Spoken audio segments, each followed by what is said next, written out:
स्वाधीनता संग्राम के दौरान वंदे मातरम गीत केवल एक गीत नहीं था, बल्कि देशभक्ति की भावना का प्रतीक और राष्ट्र जागरण का सबसे लोकप्रिय नारा था। स्वाधीनता आंदोलन के दौरान राष्ट्रभक्तों और स्वतंत्रता सेनानियों के लिए जहां ये एक संकल्प गीत था, तो वहीं आजादी के संघर्ष में जूझ रहे नौजवानों के होठों की अनिवार्य गूंज भी था।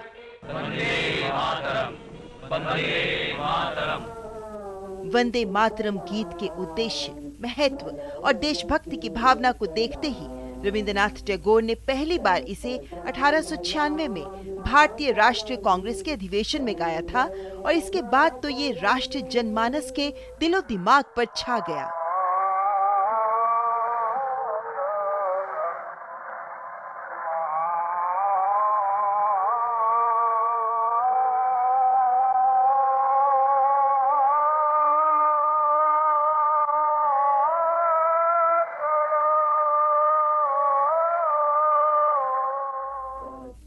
वंदे मातरम गीत की ताकत देखने को मिली 1905 में, जब ब्रिटिश सरकार ने बंगाल को विभाजित करने का कुटिल निर्णय लिया। अंग्रेजों के इस बंग भंग निर्णय के खिलाफ शुरू किए गए स्वदेशी आंदोलन के दौरान वंदे मातरम सबसे प्रमुख नारा बन गया।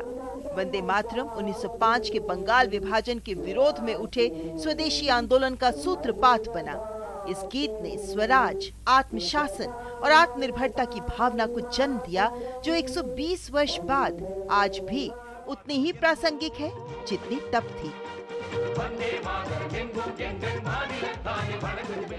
वंदे मातरम से प्रेरित होकर अवनींद्रनाथ ठाकुर ने 1905 में भारत माता का प्रसिद्ध चित्र बनाया, जिसने राष्ट्रीय आंदोलन को नई दिशा दी।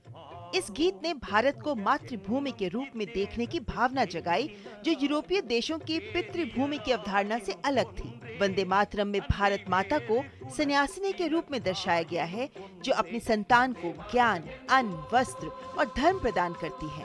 भारत माता का ये चित्रण और वंदे मातरम दोनों मिलकर स्वदेश को भारत की राजनैतिक, सांस्कृतिक और सभ्यगत पहचान के रूप में स्थापित करते हैं। यही नहीं, 20वीं सदी के आरंभ में वंदे मातरम ब्रिटिश आर्थिक नीतियों के विरोध का भी प्रतीक बन गया। अरबिंदो घोष, लाला लाजपत राय और बाल गंगाधर तिलक जैसे नेताओं ने वंदे मातरम को एक जन घोष के रूप में इस्तेमाल करने का आह्वान किया, जिसे हर भारतीय ने सराखों पर लिया।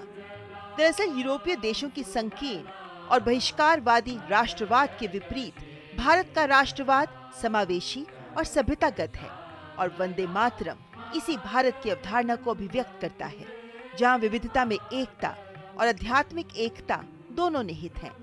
इसीलिए श्री अरबिंदो ने वंदे मातरम को भारत के उत्थान का मंत्र कहा। उन्होंने इस गीत की अपनी धुन भी बनाई, ताकि ये भारत के लिए एक शक्तिशाली और प्रेरणादायी मंत्र बन सके। अंग्रेजों की तमाम कोशिशों के बावजूद वंदे मातरम ने स्वतंत्रता संग्राम में न सिर्फ स्वदेशी की भावना को जगाया, बल्कि पूरे राष्ट्र को एकता के सूत्र में बांध दिया।